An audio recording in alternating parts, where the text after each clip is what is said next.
Salut la team, j'espère que vous allez bien. Pour cet nouvel épisode du Football Talk Show, nous sommes à l'Académie Berry Football Club où nous retrouvons son promoteur, Fadi Berry, désormais sélectionneur national du mini-foot féminin au Bénin. Dans cet entretien, il nous parlera de son parcours et de ses ambitions pour ce sport.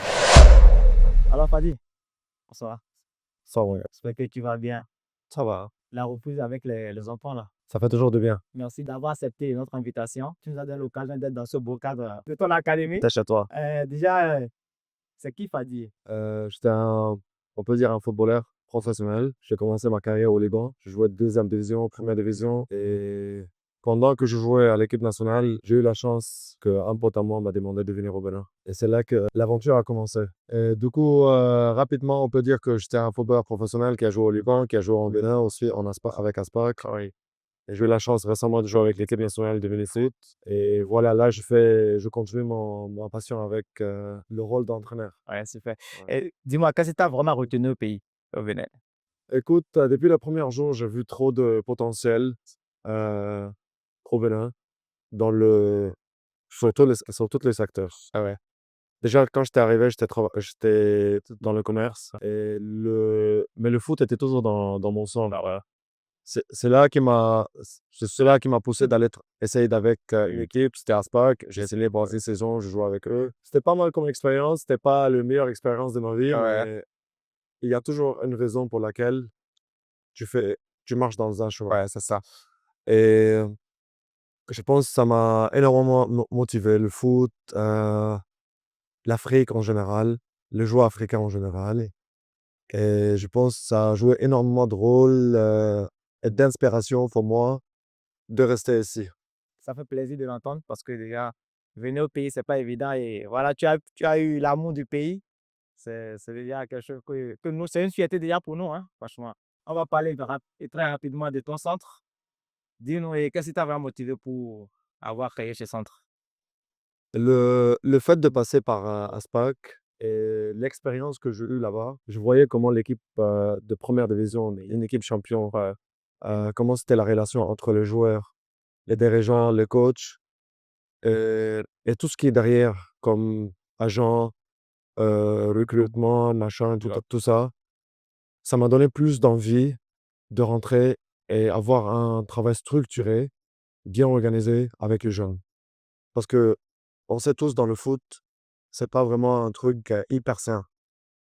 Il y a toujours des gens qui veulent venir, laver le cerveau d'un jeune, lui donner des rêves, le vendre trop de choses. À la fin, c'est le joueur qui va dans la piège ou qui tombe. C'est que ça. Donc, l'objectif principal, c'était de bien structurer et encadrer la jeunesse, si c'est la jeunesse béninoise ou si la jeunesse étrangère, parce qu'on sait qu'il y a plein d'étrangers qui sont mélangés dans des écoles, on peut dire privées, ou même dans des écoles publiques. Du coup, l'objectif d'avoir une structure professionnelle aider, qui peut aider la jeunesse de travailler dans un cadre professionnel dans le foot au Bénin. En tout cas, moi, je t'encourage tout. Puis c'est assez, hein. Merci. Et dis-moi, c'est quoi la particularité du centre? Parce qu'on sait qu'il y a beaucoup de centres Ouais, d'académie, mais ouais. je voulais Je pense que la savoir. particularité de centre, d'avoir plusieurs cultures, plusieurs nationalités Ouais. et trop de diversité. La culture, la tradition, le background d'un jeune, c'est pas tout à fait normal d'un qui vient de l'Afrique, un qui vient de l'Asie, un qui vient de l'Europe, un qui vient de l'Amérique ou l'Amérique latine. Parce que à l'académie, on peut dire dans notre centre, on a plus que 10 nationalités, disons. Ouais, je l'ai constaté. Et on a trop de mélange, on a trop de métis. Mais le fait que d'avoir ce type de mélange, de diversité, ça fait une particularité que le, le, le jeune béninois, il peut apprendre d'étrangers, l'étranger, il peut apprendre de béninois. C'est ça. Et moi-même, avec le coach, on peut apprendre de toutes les traditions et les cultures de toutes les nations qui sont chez nous. Dans le centre, il y a beaucoup de nationalités. Ouais. Je constate qu'il y a des Libanais, les Français, les Belges, Les Brésiliens, les les Brésiliens. Belges, Voilà, comment tu arrives à gérer ce côté-là pour que les enfants là soient vraiment un? Écoute, déjà, je veux pas dire que c'est un travail facile. Ouais. Mais déjà, le foot, ça rassemble les nations. C'est ça. On parle tous de foot.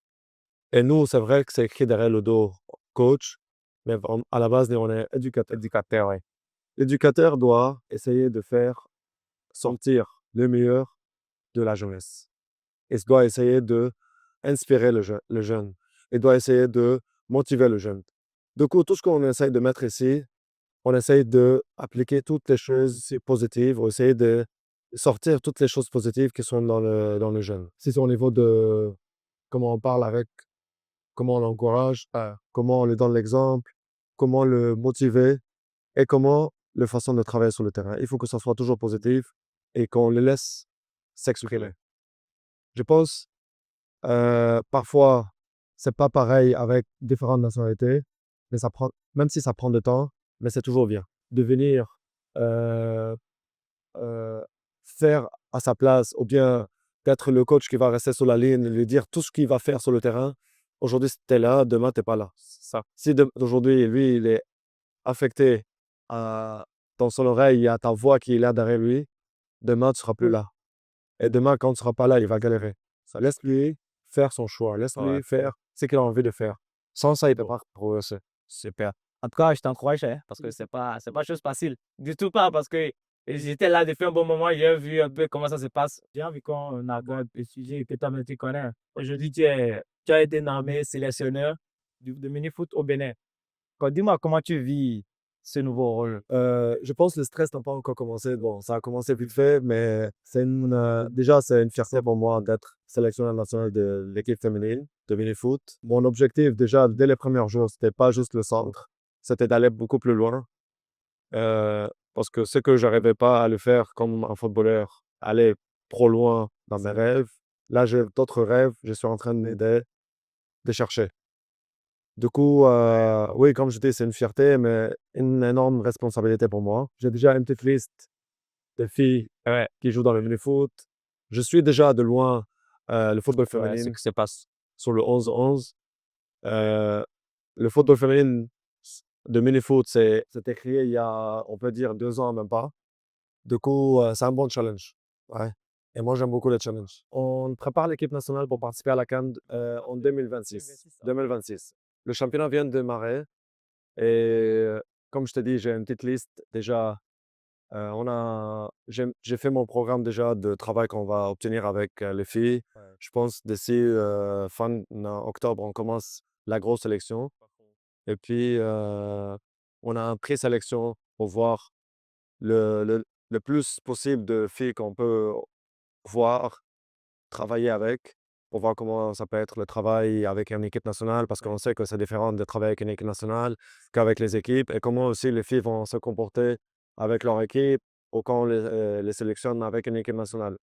Il faut qu'on travaille sur tous les aspects physiques, tactiques, techniques, parce que psychologiquement, ça joue un Ah ouais, énormément rôle. énormément, énormément. Euh, on est dans le continent, on s'en rend pas trop compte à quel point c'est important, mais je pense que c'est en train de changer dans certains pays. Moi, personnellement, j'aimerais bien le changer aussi au Bénin, que le joueur ou la joueuse devienne plus fort mentalement. C'est vraiment un challenge, un défi à relever, quoi. Ça, c'est vrai. Mais toi, je sais que tu en es capable parce que tu as tout ce qu'il faut pour réussir ce rôle. Pour finir notre entretien, j'aimerais qu'on parle un peu de notre football. Tu as connu l'ancienne génération et tu es en train de voir maintenant ce qui se Ouais. passe. Dis-moi, c'est Je me rappelle quand j'étais arrivé, il y avait même mon gaz qui. Ah ouais, ça, Mon gaz existait à l'époque, là, tu vois. Là, t'as Coton qui est là, t'as As Cotonou, t'es là, Dadji qui est là. il y Ouais, a la Sovemap ça et a tout. changé, oui. Ça a beaucoup changé. Et c'est quoi la différence? Ce que tu es en train de voir aujourd'hui, est-ce qu'il y a un changement? La vision du gouvernement a énormément changé le football ou le sport en général dans le pays positivement. Je me rappelle à quel point le foot, au moment que j'étais arrivé, avait beaucoup de potentiel. Et je le vois toujours, le potentiel. Il y avait beaucoup de duels, beaucoup d'accélération, beaucoup de travail agressif, on peut dire. Mais ce que je constate maintenant depuis quelques années, que le niveau a beaucoup évolué, beaucoup bien cadré qu'avant, beaucoup mieux organisé dans le jeu.